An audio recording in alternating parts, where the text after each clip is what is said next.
Hello बच्चों, मैं वीरेंद्र देवांगन आपका अपना क्लास केमिस्ट्री क्लास में आप सबका बहुत बहुत स्वागत करता हूं।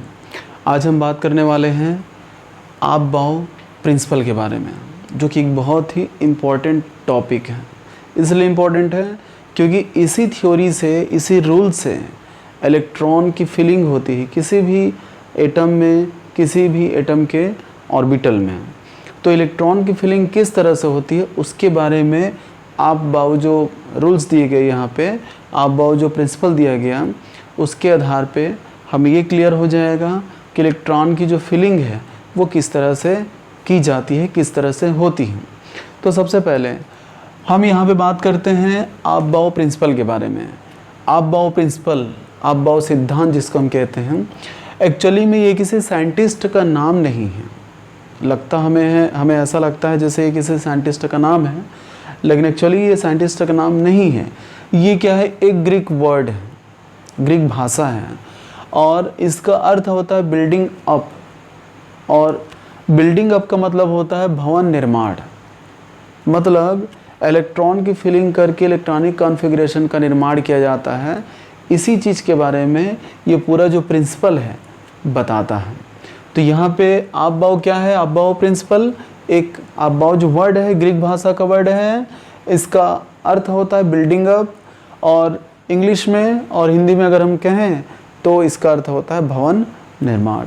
अब यहाँ पे ये जो आप-बाओ प्रिंसिपल है ये इलेक्ट्रॉन भरने से रिलेटेड है। इलेक्ट्रॉन भरने से मतलब कि इलेक्ट्रॉन किस क्रम में भरा जाएगा। ऑर्बिटल में जब हम इलेक्ट्रॉन की फिलिंग करते हैं, जब इलेक्ट्रॉन फिलअप करते हैं, तो लो एनर्जी वाले में पहले आएगा, फिर हाई एनर्जी वाले में जाएगा। तो इलेक्ट्रॉन की एक क्रमिकता होती है, 1s2, 2s2, 2p3, 2p6, 3s2, इस तरह से इलेक्ट्रॉन की एक क्रमिकता होती है, उसको एक आर्डर में भरा जाता है।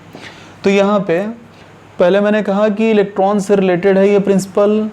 दूसरा, इलेक्ट्रॉन क्या होता है, इस प्रिंसिपल के अनुसार लो एनर्जी से हाई एनर्जी वाले ऑर्बिटल में भरता है। तो दो चीज़ें हैं इस प्रिंसिपल में। पहला ये कि जो प्रिंसिपल है इलेक्ट्रॉन भरने से रिलेटेड है कि इलेक्ट्रॉन किस तरह से भरेगा, और दूसरा, इलेक्ट्रॉन अगर भरेगा तो वो लो एनर्जी वाले ऑर्बिटल में पहले भरेगा, सब सेल में पहले भरेगा, उसके बाद वो हाई एनर्जी वाले सब सेल यानी कि ऑर्बिटल में भरेगा। अब यहाँ पे एक एग्जाम्पल के थ्रू हम समझते हैं, बहुत ही इजी तरीके से, बहुत ही सिंपल प्रिंसिपल है और बहुत ही बेसिक प्रिंसिपल है। इसको जानना बहुत ज़रूरी है, बहुत अनिवार्य है। तो यहाँ पे हम एग्जाम्पल लेते हैं सोडियम का। सोडियम का जो एटॉमिक नंबर है ये कितना होता है, यहाँ पे 11 होता है। अब सोडियम जो हमने एटम लिया हुआ है, इसके पास अगर 11 एटॉमिक नंबर है, तो एटॉमिक नंबर हम किसको कहते हैं, नंबर ऑफ प्रोटॉन्स बोलेंगे या फिर नंबर ऑफ इलेक्ट्रॉन्स बोलेंगे। तो यहाँ पे हम इसके इलेक्ट्रॉनों को किस तरह से भरेंगे, तो सबसे पहले हम क्या करते हैं, 1s2 में भरते हैं। ठीक है, 1s में 2 इलेक्ट्रॉन आएगा इसका, उसके बाद 2s में भरेंगे, इसमें 2 इलेक्ट्रॉन्स आएंगे, इसके बाद 2p में भरेंगे, इसमें 6 इलेक्ट्रॉन्स आ जाएंगे, उसके बाद 3s में भरेंगे, इसमें 1 इलेक्ट्रॉन आएगा। टोटल अगर हम करें 2 + 2 + 6 + 1 = 11। टोटल 11 इलेक्ट्रॉन हमने इस तरह से फिलअप किया हुआ है। लेकिन यहाँ पे हम जानते हैं कि 1s जो होता है उसकी एनर्जी क्या होती है, लो होती है।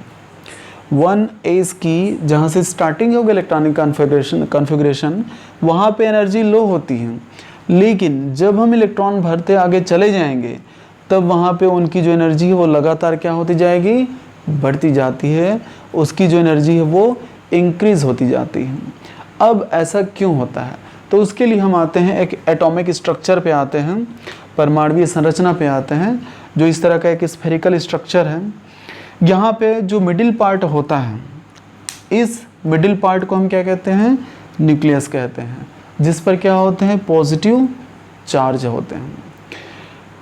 और जब हम इस न्यूक्लियस से बाहर निकलते हैं तो हमें क्या मिलता है, सेल मिलता है। सेल मतलब 1 2 3 4 KLMN भी बोलते हैं, इसको हम क्या बोलेंगे, सेल बोलेंगे। कोष बोलेंगे। तो जब हम न्यूक्लियस से बाहर निकलते हैं, मिडिल पार्ट से जब बाहर निकलेंगे, दूर जाएंगे, तो हमें सेल मिलेगा 1 2 3 4। अब इस वाले सेल की एनर्जी क्या होती है? लो होती है, जबकि बाहर वाले सेल की एनर्जी बहुत हाई होती है। उसका रीज़न क्या है? तो उसका रीज़न ये है कि न्यूक्लियस पे कौन से चार्ज पाए जाते हैं? पॉजिटिव चार्ज पाया जाता है, जबकि इलेक्ट्रॉन पे चार्ज कौन से पाए जाते हैं? नेगेटिव। जब इलेक्ट्रॉन यहाँ पे आता है न्यूक्लियस के एकदम करीब, तो पॉजिटिव और नेगेटिव के बीच में एक अट्रैक्शन फोर्स काम करता है, आकर्षण बल काम करता है। और जैसे मैंने यहाँ पे लिखा हुआ है कि जब पॉजिटिव और नेगेटिव के बीच में अट्रैक्शन फोर्स काम करेगा, तो वहाँ पे मतलब अट्रैक्शन जब हाई होगा तो वहाँ पे एनर्जी क्या हो जाती है? लो हो जाती है। ठीक है, क्या होगा? प्लस माइनस के बीच में जितना ज़्यादा, जितना अधिक अट्रैक्शन फोर्स काम करेगा, यहाँ की जो इलेक्ट्रॉन है उस इलेक्ट्रॉन की एनर्जी उतनी ही कम हो जाती है। और एनर्जी जब कम होगी तब वो क्या हो जाएगा? स्टेबल हो जाएगा। जबकि यहाँ पे अगर कोई इलेक्ट्रॉन आएगा, तो यहाँ पे जो भी इलेक्ट्रॉन आएगा ये नाभिक से यानी पॉजिटिव चार्ज से दूर रहता है, और डिस्टेंस अधिक होने के कारण इनके बीच में अट्रैक्शन फोर्स काम नहीं करता है, या फिर बहुत ही कम काम करता है। तो अट्रैक्शन फोर्स अगर कम हो गया, अगर अट्रैक्शन फोर्स कम हो जाएगा तो उसकी एनर्जी क्या हो जाएगी? बढ़ जाएगी। तो मेन मतलब यही है कि जब कोई इलेक्ट्रॉन न्यूक्लियस के अधिक निकट पहुंचता है, नज़दीक पहुंचता है, तो वहाँ पे अट्रैक्शन फोर्स ज़्यादा काम करते हैं, जिससे इसकी जो एनर्जी है वो कम हो जाती है। इसलिए ये ज़्यादा स्थायी होगा। और सबसे पहले इस फर्स्ट वाले सेल में इलेक्ट्रॉन भरता है, फर्स्ट वाले में। उसके बाद ये यहाँ जब पूरी तरह से भरेगा तो सेकंड सेल में भरेगा। सेकंड सेल में भरने के बाद जब ये पूरा भर जाएगा तो वो थर्ड सेल पे आएगा, इसमें पूरा इलेक्ट्रॉन भर जाएगा, तब वो फोर्थ सेल पे आता है। मतलब सबसे पहले कम एनर्जी वाले सेल में जाएगा, कम एनर्जी वाले ऑर्बिटल में जाएगा। उसके बाद वो जब ये भर जाएगा तब अधिक एनर्जी वाले सेल में इलेक्ट्रॉन भरना स्टार्ट होता है। तो इसलिए सबसे पहले यहाँ पे क्या है? कम एनर्जी वाले में इलेक्ट्रॉन भरा, उसके बाद अधिक एनर्जी वाले में, उसके बाद और अधिक एनर्जी वाले में, उसके बाद और अधिक एनर्जी वाले में इलेक्ट्रॉन भरता है।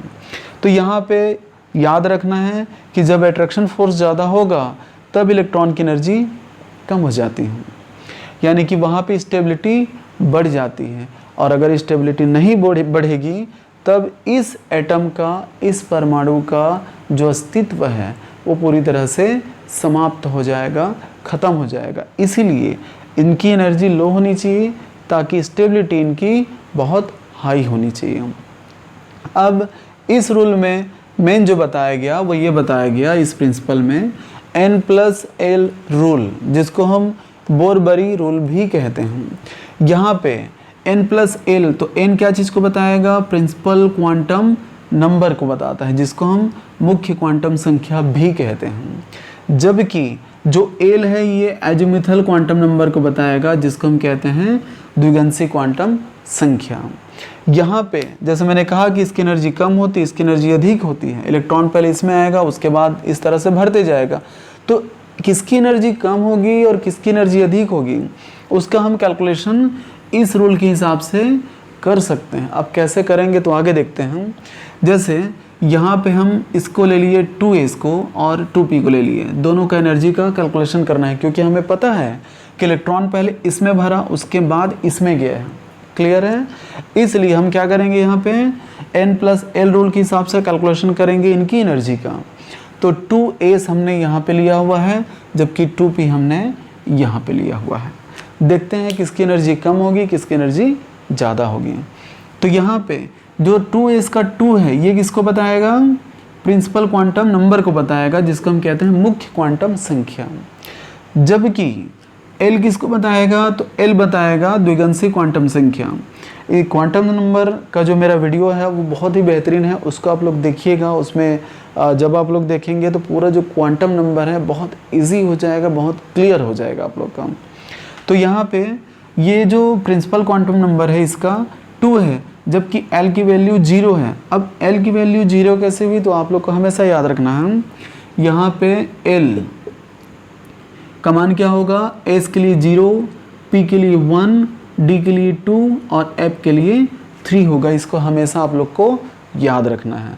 तो यहाँ पे क्या होगा, हमारे पास चूंकि S है तो S की वैल्यू क्या है, यहाँ पे 0 है, इसलिए हमने L इज इक्वल टू 0 रखा। टोटल करेंगे, आंसर कितना आ गया हमारे पास 2। जबकि 2p का कैलकुलेशन करेंगे तब यहाँ पे क्या होगा, n इज इक्वल टू 2 और L का मान p के लिए क्या होगा, तो यहाँ पे 1 होगा, तो हमने 1 लिखा हुआ है। अब 2 + 1 इज इक्वल टू क्या हो जाएगा 3। अब कौन सा वैल्यू बड़ा है और कौन सा वैल्यू छोटा है ये तो देख के पता चल रहा है। तो यहाँ पे 2 लिखा हुआ है, मतलब एनर्जी इसकी क्या होगी, लो होगी, इसलिए इलेक्ट्रॉन इसमें पहले आता है, ठीक है। जबकि 2p की एनर्जी हाई है, इसलिए इलेक्ट्रॉन इसमें बाद में आएगा। तो ये होता है n+l रूल, जिसके आधार पे, जिसके बेस पे हम बता सकते हैं कि कौन से सब सेल की एनर्जी कम होगी और कौन से सब सेल की एनर्जी बहुत ज़्यादा होगी। और इसी हिसाब से इलेक्ट्रॉन की फिलिंग होती है, इलेक्ट्रॉन भरा जाता है। इलेक्ट्रॉनिक कॉन्फ़िगरेशन पे मेरे बहुत सारे वीडियोस हैं, आप लोग देखिएगा, प्रैक्टिस कीजिएगा उस पर। आप लोग का जो बेस है बहुत स्ट्रॉन्ग हो जाएगा। जब भी वीडियो को देखते हैं, उम्मीद करता हूँ कि आप लोग इस वीडियो को लाइक, शेयर और सब्सक्राइब ज़रूर करेंगे, ताकि हम ज़्यादा से ज़्यादा बच्चों तक के पहुँच सकें। तो ठीक है बच्चों, अगले वीडियो में हम फिर मिलेंगे, तब तक के लिए good luck, take care, thank you.